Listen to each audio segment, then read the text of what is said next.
Good morning. My name is Leslie Alpatu. I'm the Assistant Executive Director at the IESA, and I'm your bowling administrator. And in preparation for next week's state competition, I wanted to take a couple of minutes to share some information with coaches and school administrators so that you are aware of responsibilities that you have for the state competition, as well as information for your bowlers. If I don't have an opportunity to talk with you at the state competition or during our coaches meeting on Friday, I did want to say thank you to school administrators and coaches, as well as my appreciation for your parents for allowing this opportunity for students to participate in interscholastic bowling. And I am looking forward to a great weekend next week. So we'll go ahead and get started with terms and conditions changes. We did expand the field to allow for 176 boys and 176 girls to bowl in the state competition. We split up our round one competition, which takes place on Friday next week, to have an AM shift and a PM shift. Girls will bowl in the AM shift and boys will bowl in the PM shift. Because we do have more boys than the lanes allow for the PM shift that are signed up for bowling, we do have some boys that are going to be bowling in the morning with the girls, and those schools have already been notified. When you go online to look at your lane assignments for round one, please make sure you note the lane number and then also AM or PM. And if there seems to be an issue with your AM or PM, please let me know at our office. I'm going to be looking at my notes over here as I'm talking to you, so please forgive me for not making eye contact the whole time. One of the things that we did also add to our terms and conditions is to define a team. Schools have the option to register anywhere from 1 to 4 bowlers. If they register 1, 2, or 3 bowlers, those individuals will be competing as individuals. If they register a team, that is considered 4 bowlers, and they are permitted to have an alternate on their online roster. If you have any students that are listed on your online roster, you can make changes to the names of those students up until Wednesday at 3 o'clock p.m., and that's Wednesday next week. Any of those changes need to be made by that date and time, and if you need to change the name of your alternate, switch out one of your alternate, switch out your alternate to a roster position, those must come through our office, so please email me at leslie@iesa.org to make that change for you. Email is generally the best way to get a hold of me, but you can always call our office if that is more convenient for you. After Wednesday at 3 o'clock p.m., no changes as far as putting in any new bowlers are permitted to your entry form. So my recommendation to you is log into your member center, go look at your online roster, your entry form for bowling, and make sure that those names that you have listed are the ones that you want listed. There are some schools who have a team of 4 bowlers who have not listed an alternate. If you do want to list an alternate, please make sure that you let me know who that person is prior to Wednesday at 3 o'clock. After Wednesday next week at 3 o'clock, the only changes that are permitted are moving the alternate to one of the starting lineup positions, or you may scratch a bowler, but you may not enter any new names after that time. The next change that we had, and not necessarily a change, but just a clarification, both roster position bowlers and your alternate are permitted to participate in warm-ups, and it is not considered a substitution until the first ball of a game has been rolled. And that is when, if after that point you want to put in your alternate, it is considered a substitution. You are only allowed 1 substitution per game. You must wait until the frame is complete, and then you can sub in your alternate if you would like. In addition to the alternates and substitution changes, when the alternate moves to the starting lineup during or prior to warm-ups, that is not considered a substitution. Each day, both Friday and Saturday, we'll start with the original roster, so the alternate is considered the alternate until the coach reports a change, even if the alternate on Friday had been part of the lineup.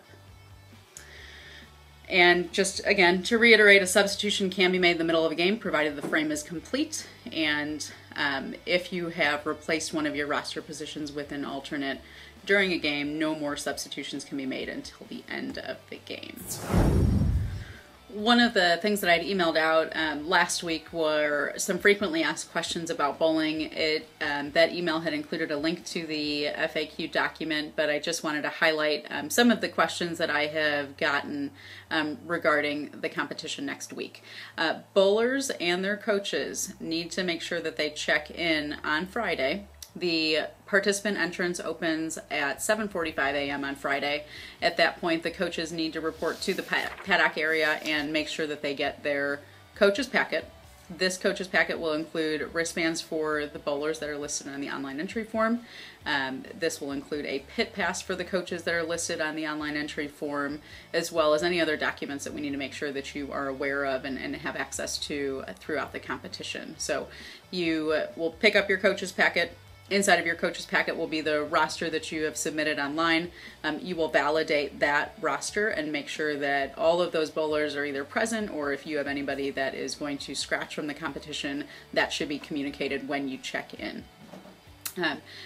Participants and coaches are permitted to enter the competition area, the bowling center, with their wristbands and pit passes. We do ask that only coaches report to the check-in area, that you have your students waiting either with another adult or just outside of the ticket gate area, but you are able to get in with your wristbands and your pit passes. On Saturday, you will need to continue wearing those same wristbands if there, presents an issue, or if you lose your wristband, or if one of your kids accidentally takes it off, or whatever it may be. Just come see me Saturday morning if you need another wristband for your bowler. A coaches meeting will take place on Friday. We will have one at 8:30 in the morning, and then the other one is going to be at 12:45. Both of those will happen in the check-in area where you've gotten your school packet. You don't need to attend both meetings, but you must attend one meeting prior to your bowlers bowling. So if you have only girls going in the morning, you should attend the 8:30 meeting. If you have both boys and girls bowling, you need to have somebody from your school, coach or a school representative, attend that coaches meeting at 8:30. Or if you only have students bowling in the afternoon, then you need to report to the 12:45 meeting. But again, you don't need to go to both of those meetings. Apparel and photos for the state competition will be provided. We'll have the cubby hole will be selling apparel, and Event Pro Photography will be taking pictures of individual students. Both of those options are only available on Friday, so please make sure if you have students that want to do that, if they want to get t-shirts or sweatshirts, that they take care of that at some point on Friday. If your school advances from Friday to Saturday, whether it's your team or you have individual bowlers, and you are interested in ordering lunch on Saturday, that lunch order form is available on the bowling webpage under the Documents and Links tab. Please make sure you print that out and bring it with you and fill it out. You'll need to turn it in during game one on Saturday morning so that those orders can be prepared for you. We will have an opening ceremony prior to each of the round ones for the AM shift and the PM shift, where we will announce the schools that are participating in that round. That is really the extent of what we have as far as terms and conditions and reminders for schools coming into the state competition. Please make sure that you have read through the materials that have been emailed to you. Take a look at the Documents and Links page on the bowling webpage, and if you have any questions, please feel free to give our office a call. Our number is 309-829-0114, and you can ask to speak with me, or feel free to email me at leslie@iesa.org. The last thing that I want to do today is make sure that we go through a quick tutorial of how to fill out the score sheet, so that is going to be coming up. All right, now that we have gone through some of the terms and conditions changes and important information to know for next week's bowling state competition, I did want to run through the score sheet. For the most part, it is the same as it's been in the past, with just a few modifications so that we can make sure in the back office area that our scorekeepers know some of the changes that were made by coaches during a game. This is what the score sheet will look like. Friday's score sheet will have you circle either boys or girls for whichever field is competing at that time, and then Saturday's score sheet will be either teams or individuals. Your score sheet will be a stack of multiple score sheets attached together, and we have denoted on the score sheet for each game which color sheet you should be turning in. So on Friday after game one, coaches should be turning in the white copy of the score sheet, and that should be turned in to the runner or at the runner's station so that those are submitted to our scorekeepers. Game two is the yellow sheet, game three is pink, and game four is goldenrod. At the top of your score sheet, you'll want to include the city, school, and your game one lane assignment. So for the purpose of our demonstration today, we will go ahead and put down Bloomington Normal as our city. For the school, we are the IESA. And then finally, our lane assignment for game one is going to be lane 25. After you've completed that, you'll want to make sure you circle either boys or girls for the division that you are recording. And I know I've circled the boys division, and you'll see I have a mix of boys and girls on my team for, again, the sake of demonstration today. So as a coach, I have listed my 4 bowlers as well as my alternate. I have Leslie, Julie, Nicole, Steve, and Jeff is our alternate. At the end of each game, I'm going to mark down the scores for each of my bowlers, and that is their total score for that game. So in game one, Leslie has scored an 87.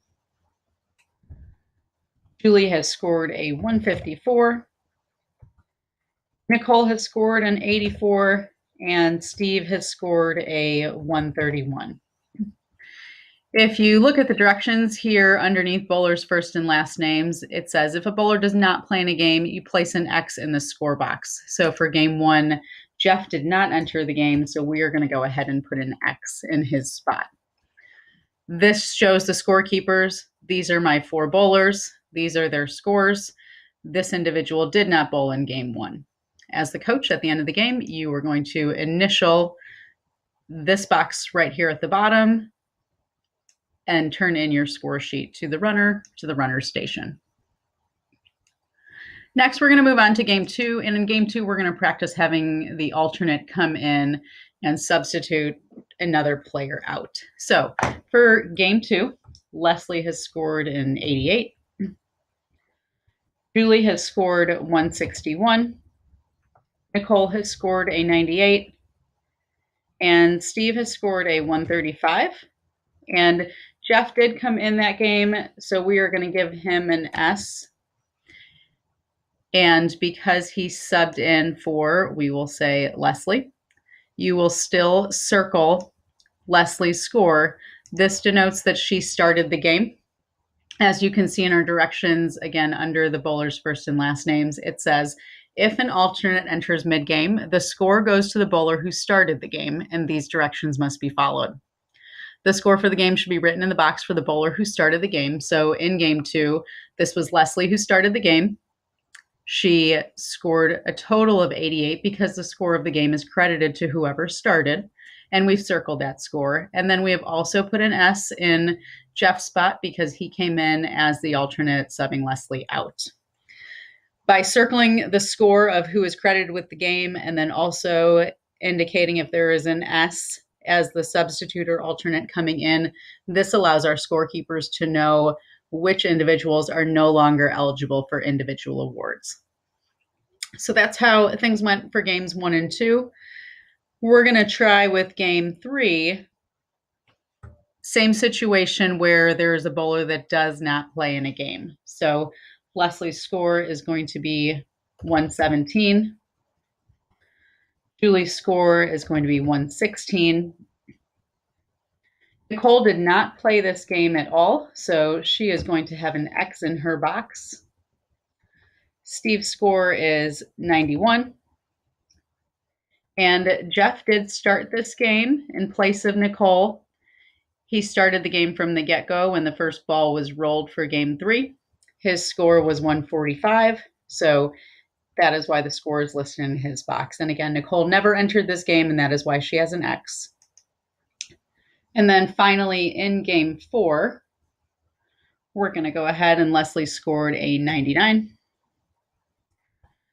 Julie scored a 131.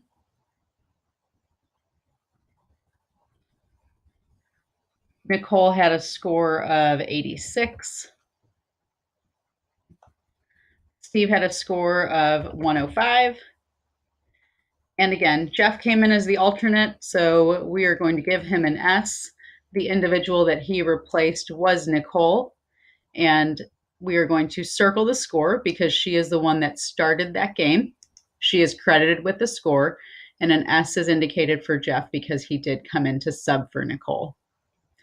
At the end of round one consisting of games 1, 2, 3, and 4, coach will go ahead and total up these numbers at the end of each player's row and initial off again, and then submit that score sheet to the runner. If you have any questions about the score sheet, please feel free to touch base with me or one of the tournament managers at the coaches meeting on Friday. And you can also touch base with us or feel free to ask questions throughout the competition. We just want to make sure that we put this out there and gave you an opportunity to see what the score sheet is going to look like and how it should be filled out correctly. Good luck to all of your bowlers this next week coming up. We hope you travel safely, and we will see you on Friday. Thank you.